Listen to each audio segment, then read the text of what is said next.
da mucho orgullo estar moderando esta mesa de dos investigadores del Instituto de Investigaciones Sociales en el panel que se llama Las ciencias sociales y su acercamiento a China.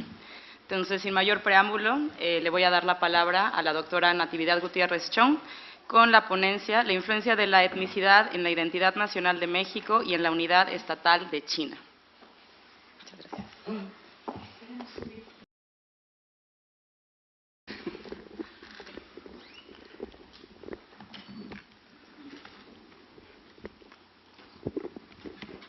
Podemos esperar el tiempo escalera.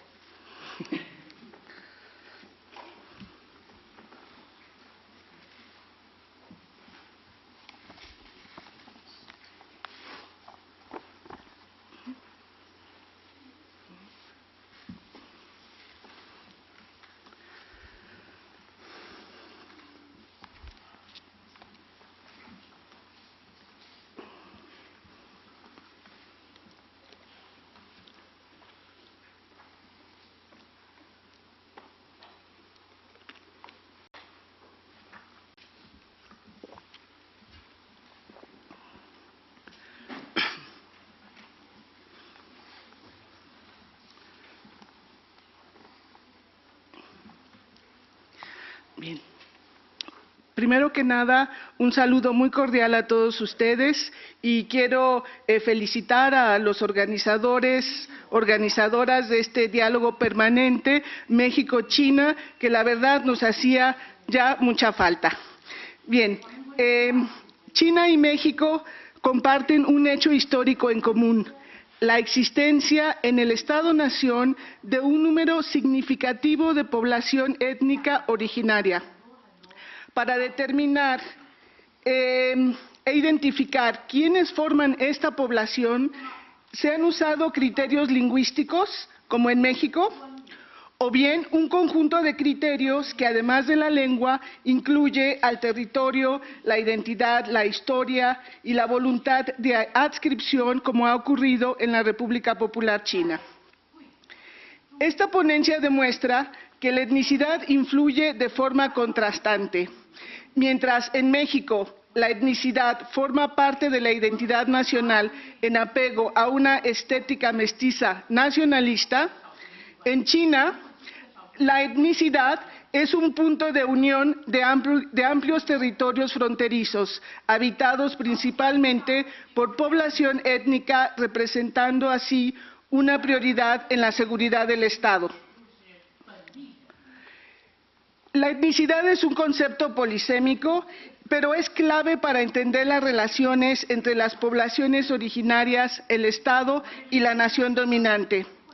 Estas relaciones, por lo general, están basadas en la subordinación y en la inferiorización de las minorías, y ha sido algo constante tanto en China como en México. En China y en México hay una nación o una nacionalidad dominante: los Han y los mestizos. Entre las minorías llamadas Minsu, grupos étnicos, indígenas, pueblos originarios, como son tantos nombres para clasificarlas, se cuentan varios millones. En China más de 100 millones y en México aproximadamente 10. En México no se reconocen a grupos étnicos, sino a lenguas. La etnicidad se atribuye a la cultura de los grupos minoritarios. Tanto México como China han enfrentado el reto de organizar el Estado-nación, incluyendo a sus poblaciones minoritarias. Para entender la etnicidad, hay un fuerte peso en la subjetividad. Por ejemplo, la lengua, la cosmovisión, las percepciones y creencias, la simbología, la religiosidad, los valores, la información con la que organizan y forman su propia cohesión social interna. En China, la música es para las etnias una actividad muy importante. Los pueblos originarios conservan, además, un capital simbólico relacionado con creencias, divinidades y formas de actuar con la naturaleza. simbólico con frecuencia nutre la identidad de cada grupo, ya que proporciona la información para procesar la pregunta central de toda identidad colectiva: ¿quiénes somos? ¿A dónde vamos?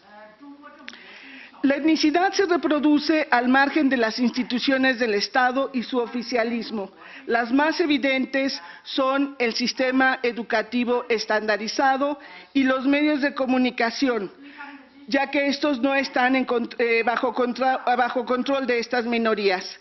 La etnicidad se reproduce en el seno de la familia, la comunidad, con apego a las prácticas ancestrales, los usos y costumbres, la informalidad en el registro. Dentro de las autonomías de China, las minorías pueden influir o modificar sus sistemas de enseñanza, en la comunicación y en la salud. En China hay territorios autónomos de distintas categorías. En México todavía está por verse cómo se construirán las autonomías territoriales para las poblaciones originarias.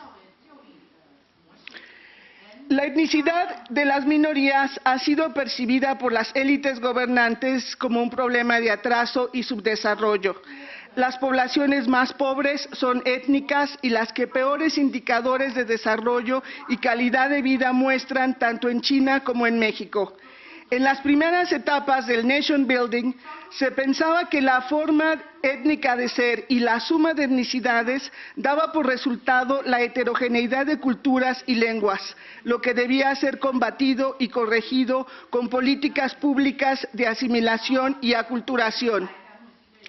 Estas políticas puestas en práctica desde la segunda mitad del siglo XX han buscado la asimilación de las minorías y se ha promovido intensamente la adopción de la cultura y lengua.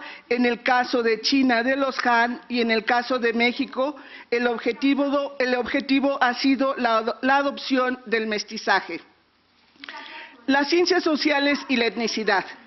La tarea de establecer criterios objetivos para la identificación de las minorías ha dado lugar al desarrollo de las ciencias sociales en ambos países, y la antropología y la sociología se fortalecen en estos contextos. Para iniciar la labor de identificar a las etnias en China, que se calcula hoy en día aún hay más de 400, pero se han reconocido 56, se ha utilizado un concepto acuñado por Stalin basado en el modelo de que si un grupo presentaba ciertos criterios, entonces se podía reconocer a una nacionalidad minoritaria.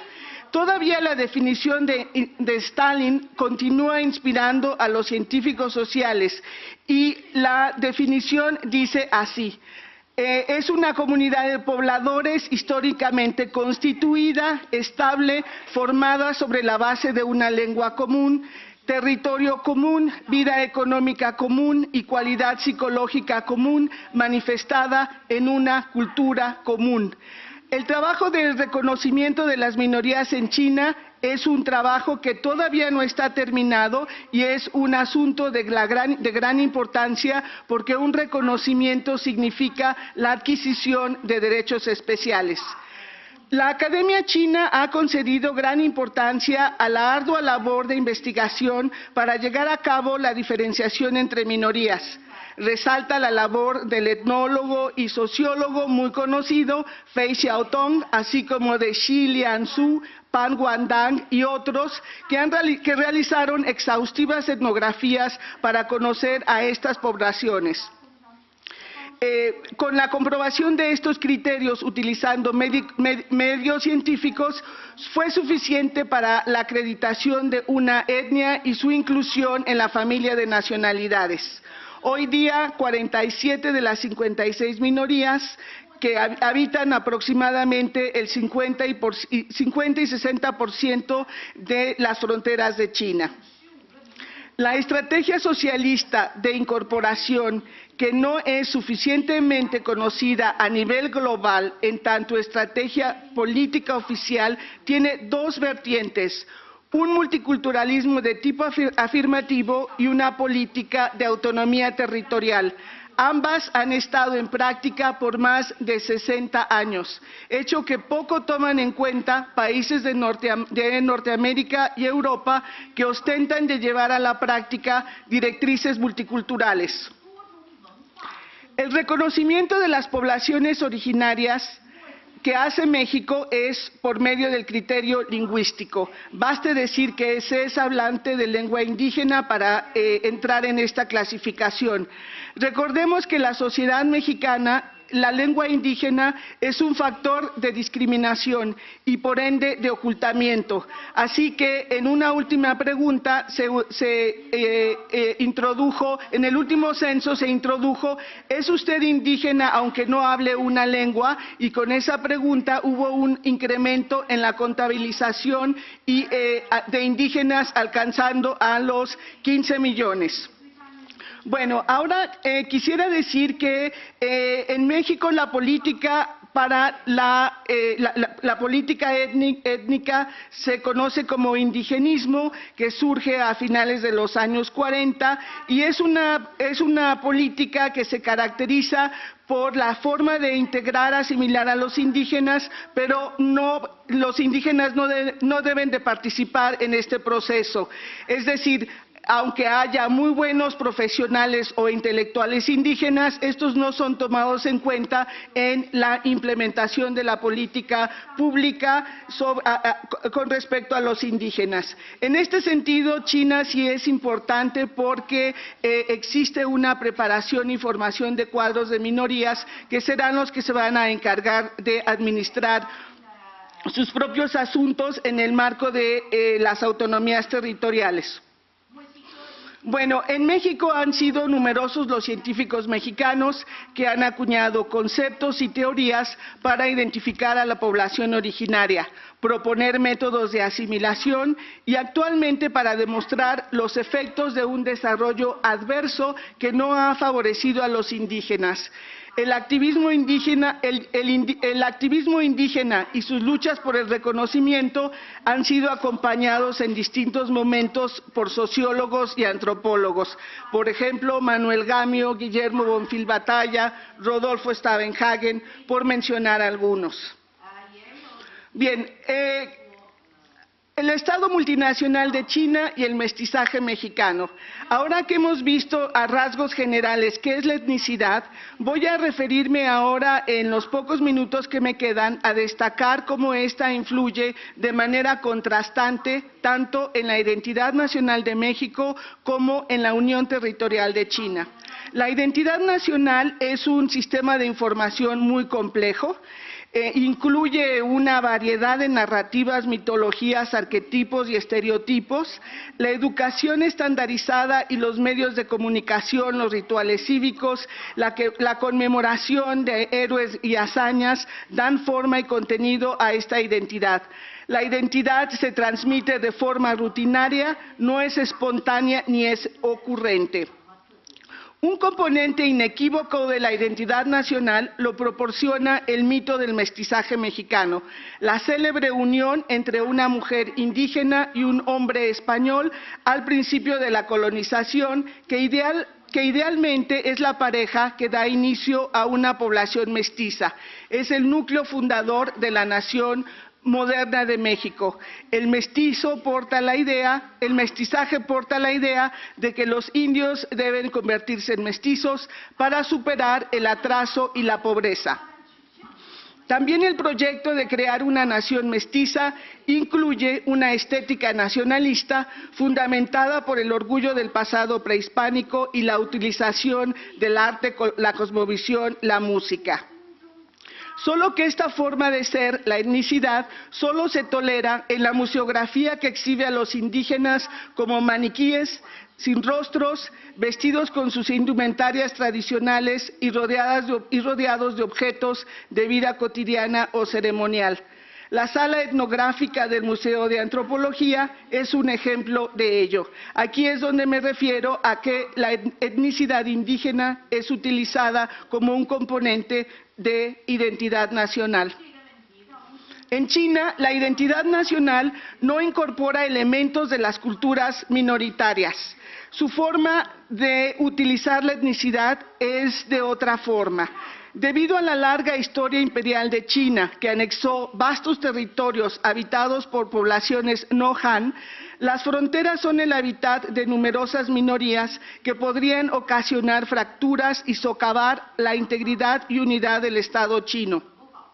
De ahí que un importante contenido de seguridad nacional esté enclavado en las zonas fronterizas.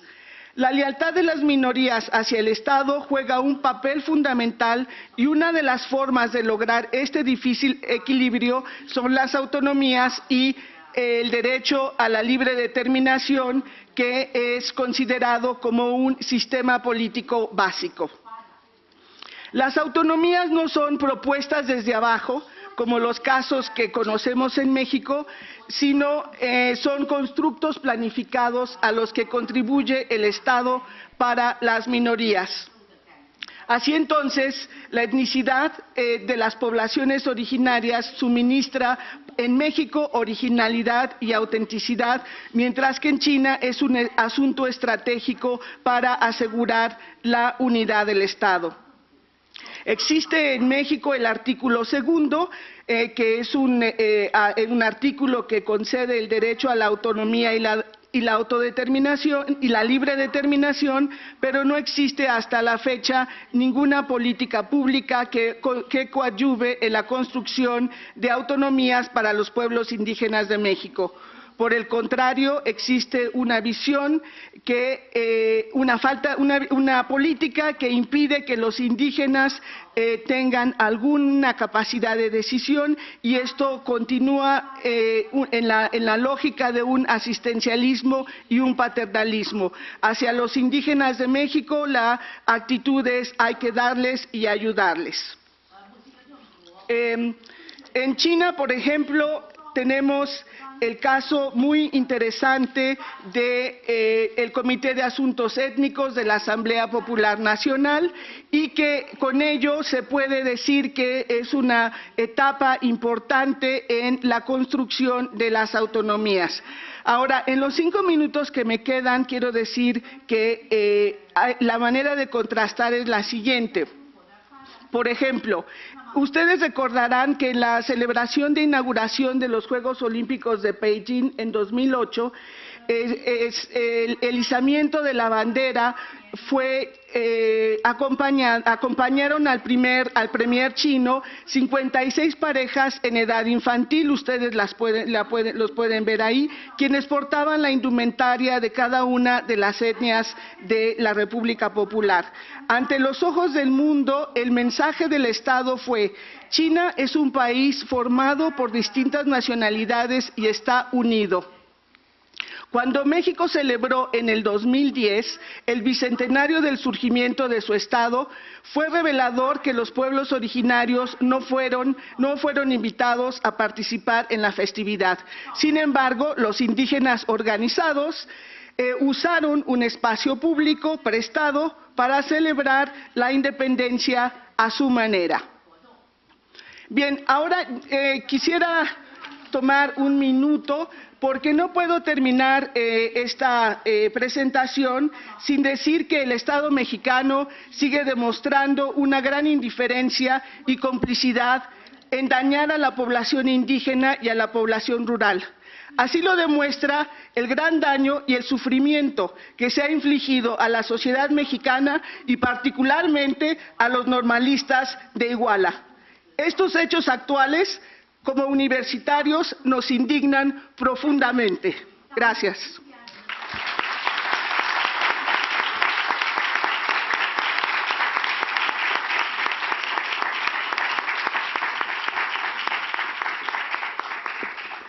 Muchas gracias, doctora Gutiérrez Chong, por su muy interesante presentación y visión comparativa.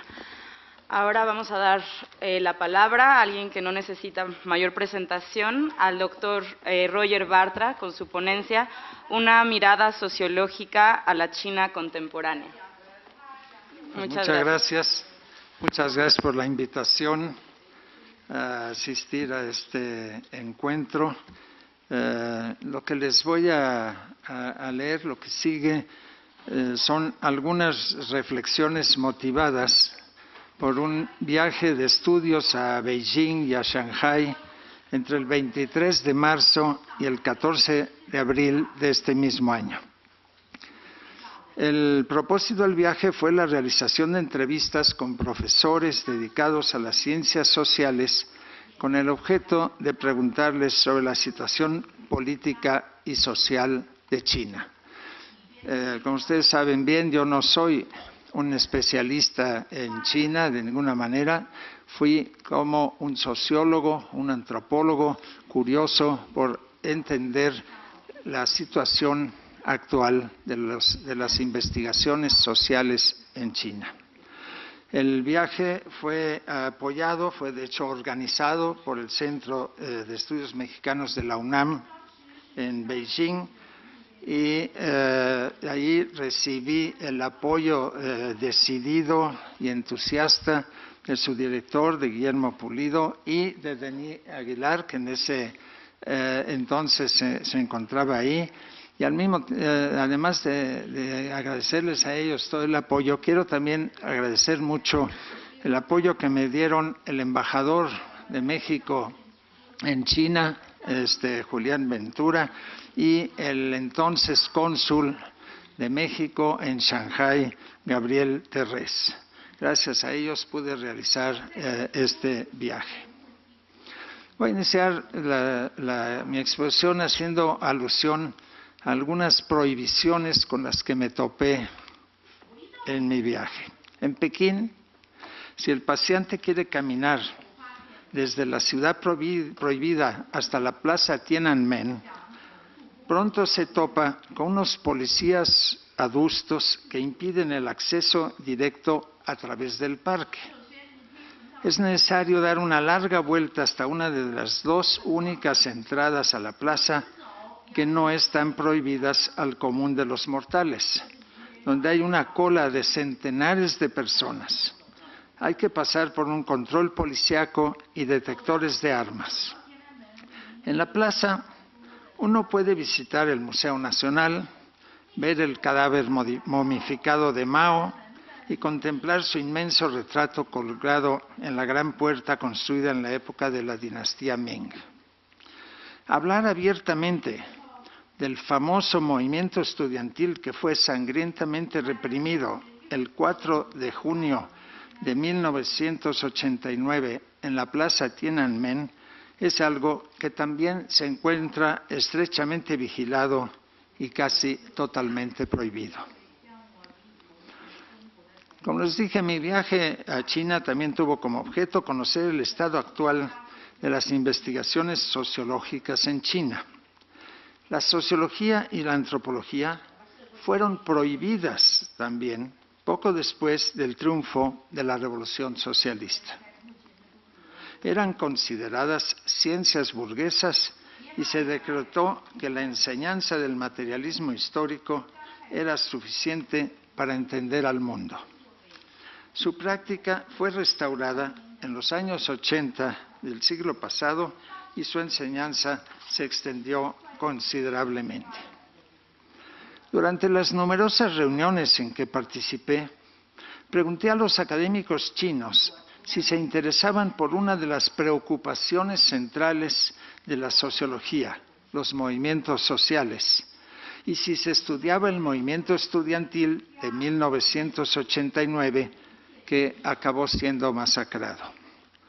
En todos los casos me contestaron que se trataba de un tema prohibido, que no se discutía ni se investigaba y que nada al respecto se publicaba en la China continental. Las respuestas a mi pregunta fueron variadas, desde quienes después de decir que era un tema tabú, me daban su opinión, hasta quienes simplemente no me contestaron nada, como si no hubiesen oído mis palabras. Esto último ocurrió, para mi sorpresa, en una reunión con miembros de la Academia China de Ciencias Sociales en Pekín. Pero, en otra ocasión, en Shanghái, con altos directivos de la misma academia, el tema fue comentado abiertamente y aunque criticaron a los estudiantes que se manifestaron en Tiananmen en 1989, reconocieron diversas causas del movimiento, como la inflación o los deseos juveniles por un sistema mejor, etc.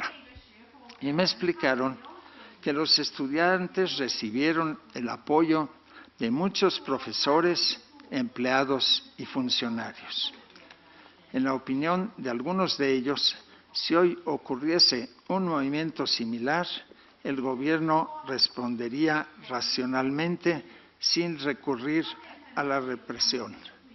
Y precisamente en estos días hay en Hong Kong un movimiento estudiantil que exige más democracia y que ha sido enfrentado por el gobierno ciertamente de una manera diferente, pero está en proceso esta situación y no sabemos cómo terminará. En China, como es sabido, no hay una amplia libertad de expresión y opera una fuerte censura en todos los medios de comunicación. El ejemplo del movimiento de 1989 nos recuerda que en China la democracia política no es un fenómeno generalizado. Impera la dictadura de un solo partido. Pero los tiempos han cambiado y la pluralidad de expresiones ideológicas se ha ampliado considerablemente. El profesor Wang Hui, de la Universidad de Tsinghua, habla abierta y francamente del movimiento de 1989, así como de otros muchos temas que oficialmente son mal vistos. En un famoso texto suyo, está traducido al inglés, se titula El movimiento social de 1989 y las raíces históricas del neoliberalismo chino, hace un análisis crítico y agudo del asunto. A finales de los años 80 del siglo pasado, las reformas sociales y económicas que abrieron para China las puertas del mundo provocaron no solo un rápido crecimiento y una expansión de la clase media, sino también varios de los males que acompañan al capitalismo: gran desigualdad social y política, marginación, inflación, privatizaciones y corrupción. Ante ello, los estudiantes reaccionaron demandando democracia y libertades políticas. El movimiento fue el fruto involuntario de las reformas. Fue este movimiento, según Wang Hui, el adiós a la vieja era y al mismo tiempo una protesta contra las contradicciones sociales inherentes a la nueva época. En la Academia de Ciencias Sociales de Shanghái, sintomáticamente, me regalaron una preciosa edición bilingüe impresa en hojas de seda de las Analectas de Confucio. Afortunadamente no me obsequiaron obras de Mao. En la primera página leí esta frase: aprender sin pensar es un trabajo perdido. Pensar sin aprender es peligroso. Yo diría que China está aprendiendo mucho de Occidente, pero me pregunto si la clase dirigente china está pensando con habilidad la manera de sortear las nuevas contradicciones.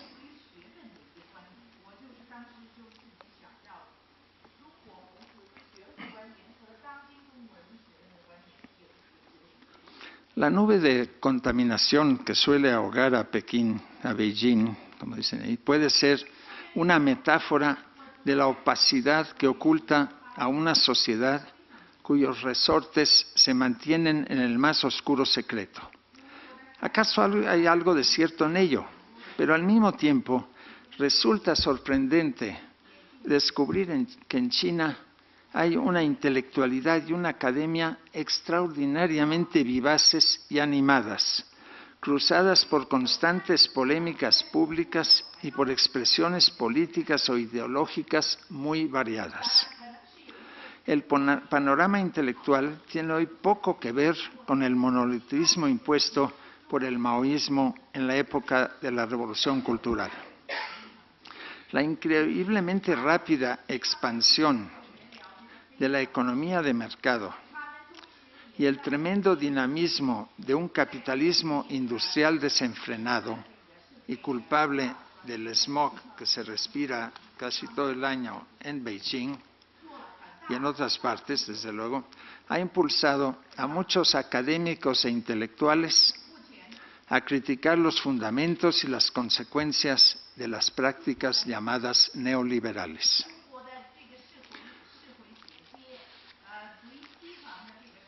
Al mismo tiempo, han surgido pensadores y técnicos que guían con sus consejos y sus teorías la peculiar amalgama de socialismo y capitalismo que impulsa el crecimiento veloz de una economía que avanza en estrecha alianza con monopolios occidentales y a pasos de gigante. Hace unos 20 años, los debates que enfrentaban a las diferentes visiones de China se daban de manera soterrada y muchas veces en los diarios y en las revistas de Hong Kong. Hoy en día, en contraste, el debate ocurre principalmente en las grandes ciudades como Pekín y Shanghái y se expresa en muchas publicaciones e incluso en la televisión. El mapa intelectual de China es muy complejo y laberíntico. Desde cierto ángulo pueden observarse dos grandes posiciones.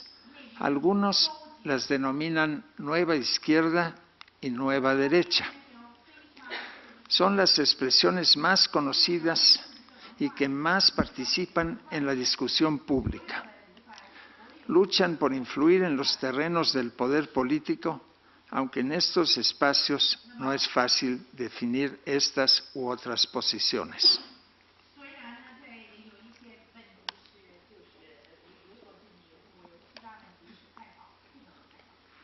El smog político no permite descubrir fácilmente la lucha de posiciones en la intrincada maraña gubernamental y partidista. Desde luego, no todos los intelectuales o académicos aceptan estas etiquetas, que sin duda son demasiado esquemáticas. La llamada nueva izquierda se diferencia radicalmente de la vieja corriente maoísta. Apoya la transición a la economía de mercado, pero denuncia con vigor el crecimiento vertiginoso de la desigualdad y la corrupción. Es una peculiar versión china de la socialdemocracia europea. Defiende los derechos de los trabajadores, denuncia el capitalismo salvaje y defiende formas avanzadas del estado de bienestar. Pero sobre todo, la nueva izquierda se distingue de la llamada nueva derecha, que suele ser muy crítica de la planificación económica y propone desmantelar el sector público. No le faltan razones a esta posición, dados los terribles excesos cometidos por el Estado autoritario puro y duro durante la época de Mao. Pero tienden a ignorar los estragos que produce la expansión de un capitalismo no siempre moderno y que está con frecuencia teñido de un primitivismo alarmante. El socialismo de mercado o el capitalismo socialista que vemos en China es un fenómeno político extraño e inédito. Pareciera un animal mitológico como los dragones orientales o los hipogrifos occidentales, que mezcla características de varias especies. Es un sistema raro y enigmático cuyo desarrollo futuro es un misterio. Lo mismo puede engendrar un monstruo político que una novedosa modernidad. Las discusiones y los estudios de los intelectuales chinos, poco conocidas en el ámbito hispanoamericano, nos pueden dar claves para descifrarlo. Gracias a estas polémicas se comprende que estamos ante algo muy diferente a la transición en Rusia. La diferencia fundamental radica en el hecho de que en China el eje del poder sigue siendo el Partido Comunista, mientras que en Rusia la élite es un desprendimiento de la vieja nomenclatura que se ha despojado totalmente del atavío marxista. El panorama intelectual y académico en China me recuerda la situación de América Latina previa a las transiciones democráticas. Las polémicas y las discusiones eran muy abundantes y agudas, a pesar de ocurrir, salvo en algunos pocos países, en un contexto no democrático. De hecho, las discusiones de los años 70 y 80 del siglo pasado, en muchos casos, eran más ricas que las que ocurren hoy en día. ¿Acaso anunciaban las transiciones democráticas que llegaron al terminar el siglo? Y me pregunto si algo semejante puede ocurrir en China.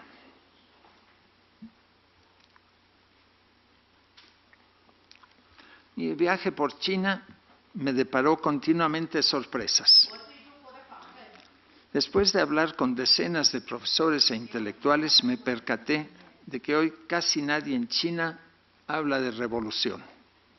En su lugar, muchos académicos y funcionarios prefieren hablar de armonía, una idea en parte heredada de la antigua tradición confuciana.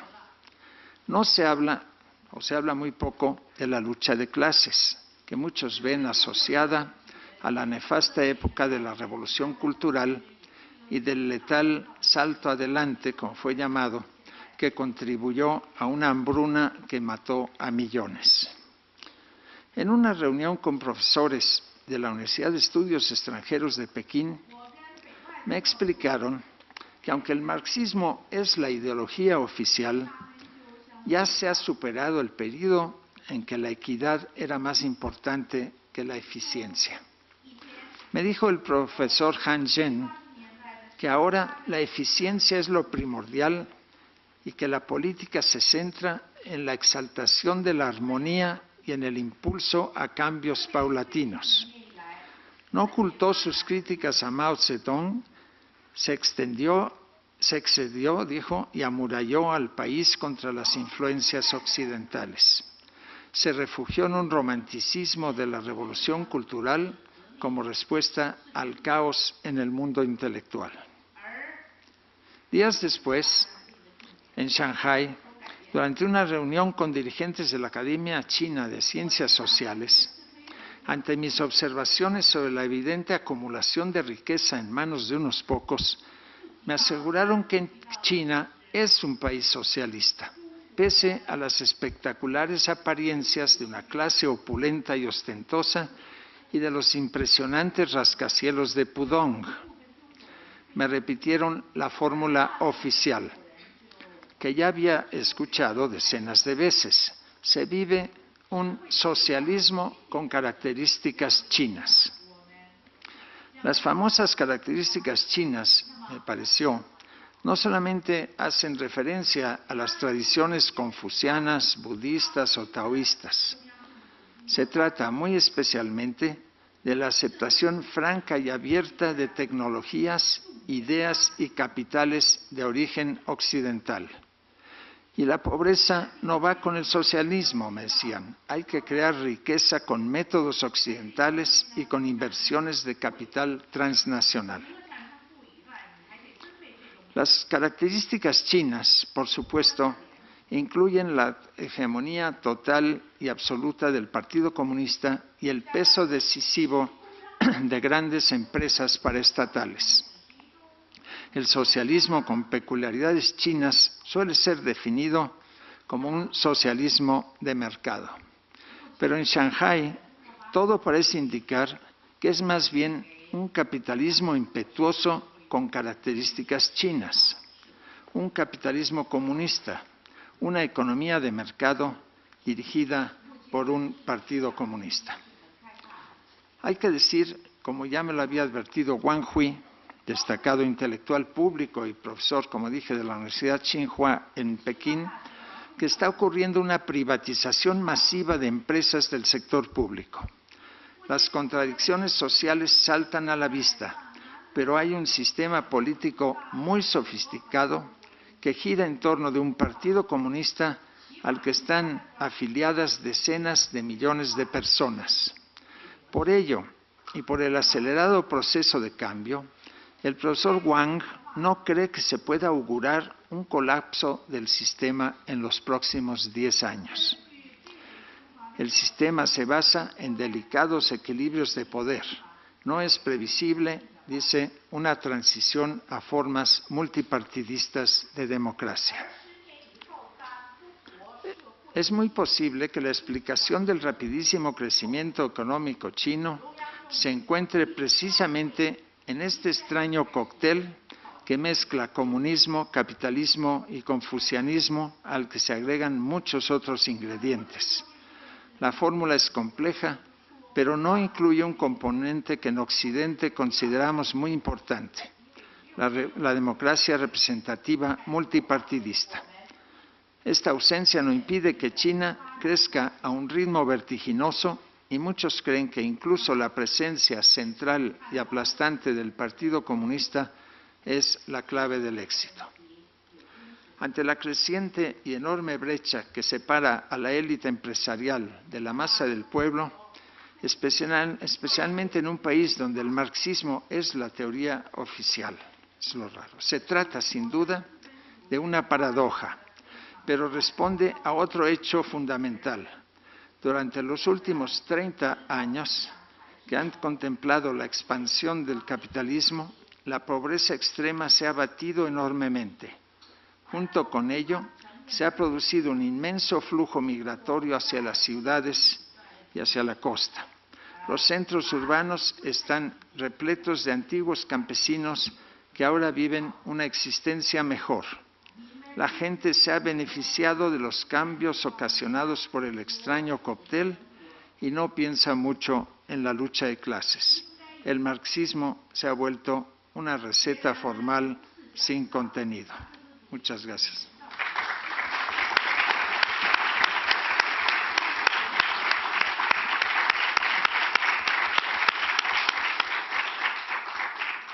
Pues muchas gracias, doctor Bartra, por compartir sus vivencias en China y a ambos ponentes por este tan interesante panel.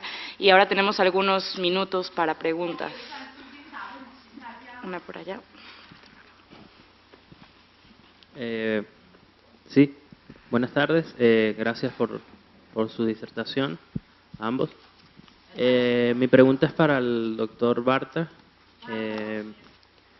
Bueno, en todo el avance que usted hizo con respecto a su valoración en el tema político, económico, un tanto social, la amplitud que genera la cultura y cómo los procesos enmarcados en todo ese devenir, desde el maoísmo hasta lo que es actualmente, me llama la atención la valoración que usted hace con respecto al avance en la Unión Soviética, lo compara un poco con el tema chino ahora, y que aunado a eso aún se mantiene la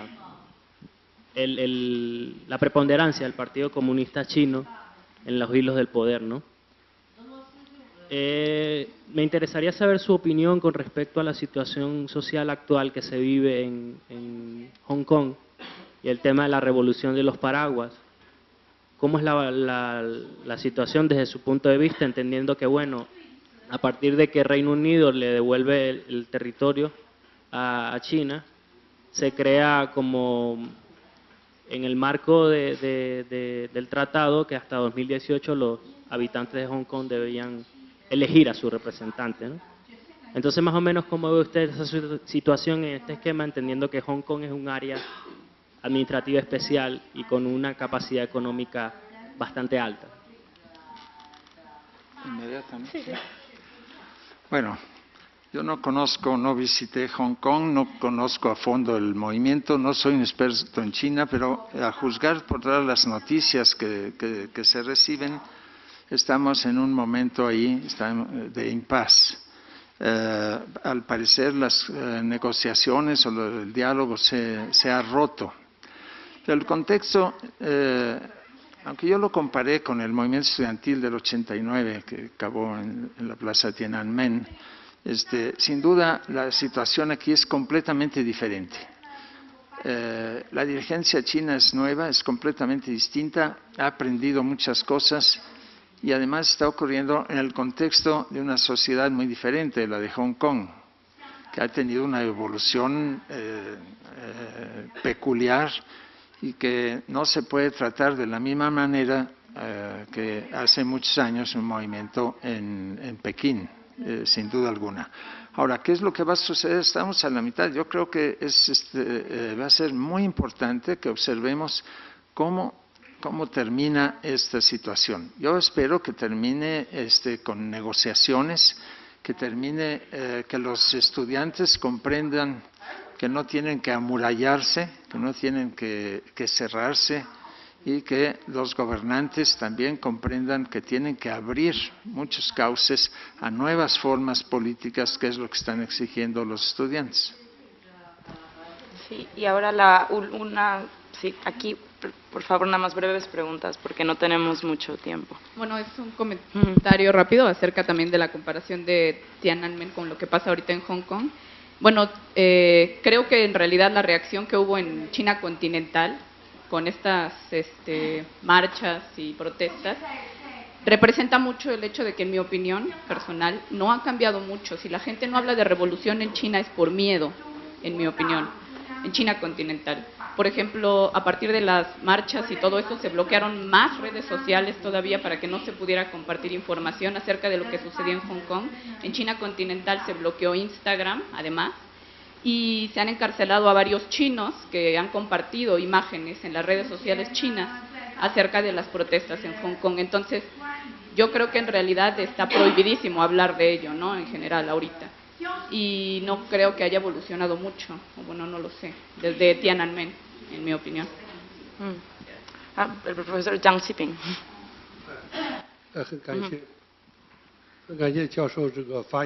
Muchísimas gracias a los dos profesores por sus exposiciones.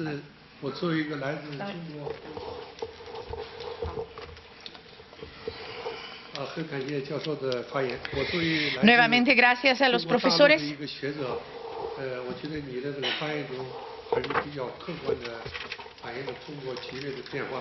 Efectivamente, señor profesor, creo que todo lo que he dicho a China puede reflejar bastante bien lo que está ocurriendo en nuestro país.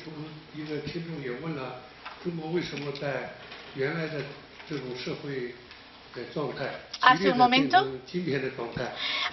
me gustó mucho la pregunta del estudiante. ¿Cómo es que del marxismo, siendo la ideología en tiempo de Mao prevalente, de pronto se dio una transición hacia un desarrollo actual de China y se dio una transición bastante ligera, sin gran conflicto? Esto es algo que debemos de considerar, es algo que debemos de seguir investigando. China está enorme, no solamente en territorio, obviamente en población. China yo orgullosamente tengo que repetir que somos la nación, o por lo menos somos el país de una tradición más larga y continua. Nuestra historia larga, nuestro tamaño de población,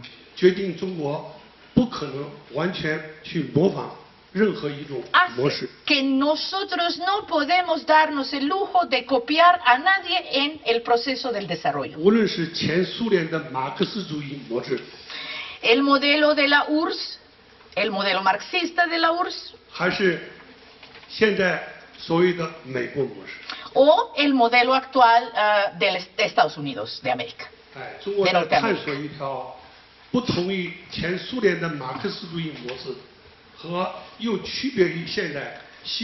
El modelo URSS, que muchos años se aplicó en China, mostró al final que no sirve. El modelo americano, que tal vez se ha estado aplicando en los últimos años, está mostrando que tampoco sirve. Eso es solamente una muestra de lo que quiero decir. La historia, la civilización que nos precede por miles de años hace y nos obliga a desarrollar un modelo propio de desarrollo. Nos obliga a copiar eventualmente un poco de lo bueno, pero tenemos que tener un modelo propio. Efectivamente. Usted, profesor, lo dijo muy claramente. China, en los últimos 30 años, ha tenido grandes logros. Usted lo mencionó.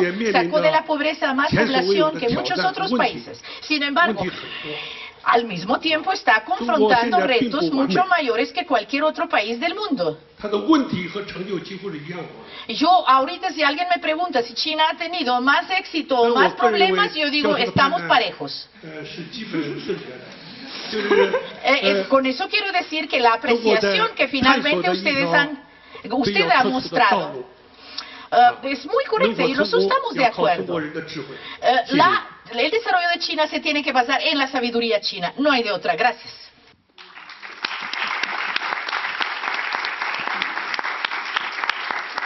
Pues muchas gracias. Desafortunadamente ya no tenemos más tiempo para preguntas, pero tal vez podemos seguir conversando después. Ahora inmediatamente vamos a dar lugar a la siguiente mesa sobre urbanismo en China y en México. Muchas gracias a los ponentes.